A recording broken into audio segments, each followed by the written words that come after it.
Hello there! I hope that we're all adjusting well to this online learning environment. Anyway, I am Isa Bunsalagan. You can call me Ma'am Ice since I will be your facilitator for today. But before anything else, allow me to introduce our learning objectives.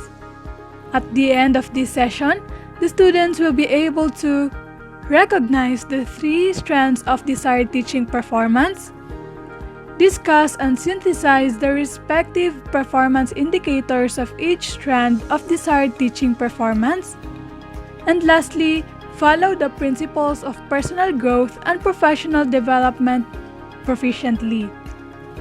As we all know, other facilitators already discussed the different domains of national competency-based teacher standards. What are these again, class? These are social regard for learning, the learning environment, diversity of learners, curriculum, planning, assessing and reporting, community linkages, and lastly, the domain that I will be discussing today is the personal growth and professional development. Okay, so why do the students need to learn this topic? Being a domain in national competency-based teacher standards, personal growth and professional development is necessary for the students to learn because it emphasizes the ideal quality for teachers, having a high personal regard for teaching profession, concern for professional development, and their continuous improvement. Here, we have 3 strands for this last domain. First is to take pride in the nobility of teaching as a profession. Under this strand, there are also performance indicators. First, the teacher can maintain his or her reputation and behavior that upholds the dignity of teaching. This means that even if the teachers are being pissed off by their students, they should try to understand the behavior of students because they are younger than the teachers.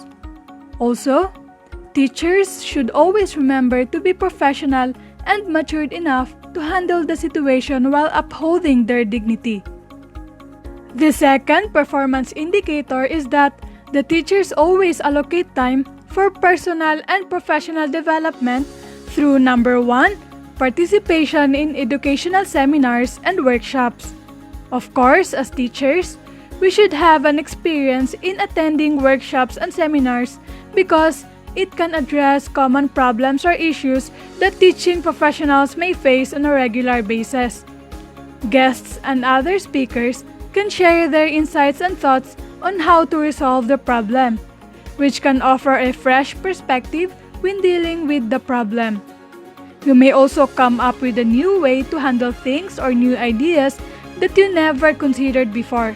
Additionally, you can find seminars or workshops to help you develop new skills that can help you get ahead, like learning how to use Google Meet effectively and other online teaching platforms that are useful in this time of pandemic.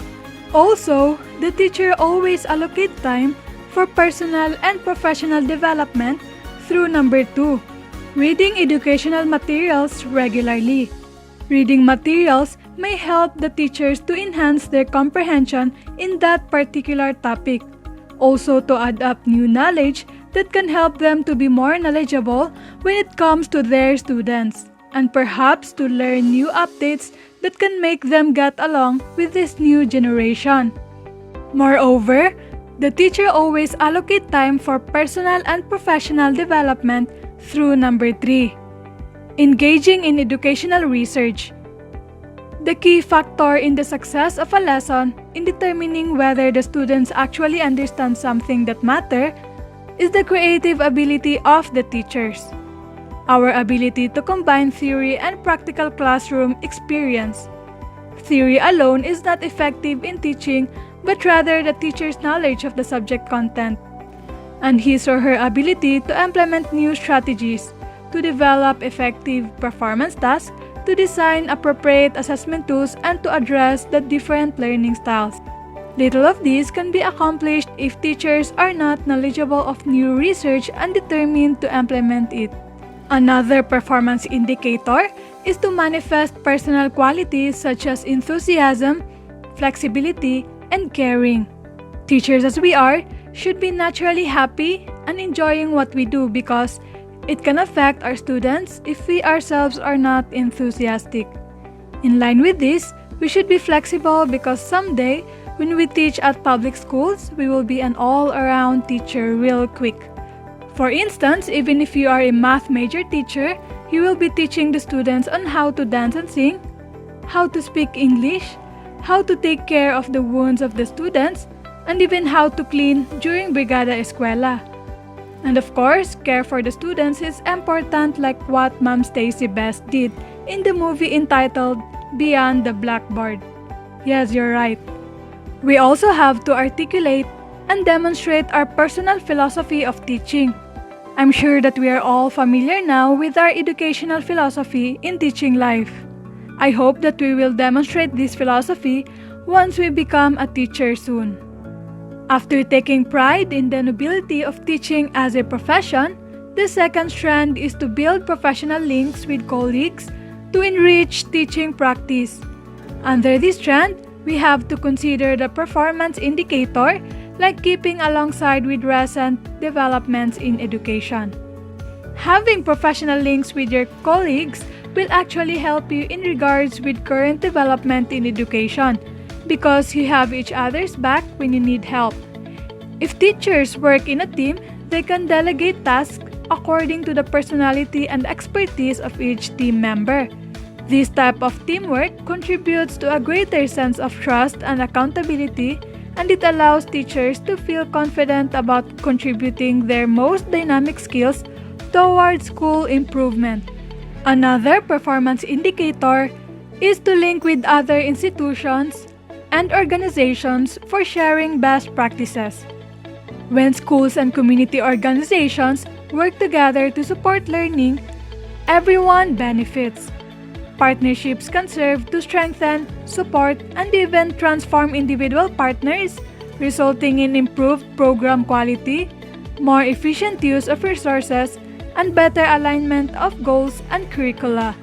School programs with stronger relationships with school teachers and principals were more successful at improving students' homework completion, homework effort, positive behavior, and even initiative. This may be because positive relationships with schools can foster high-quality, engaging, and challenging activities along with promoting staff engagement.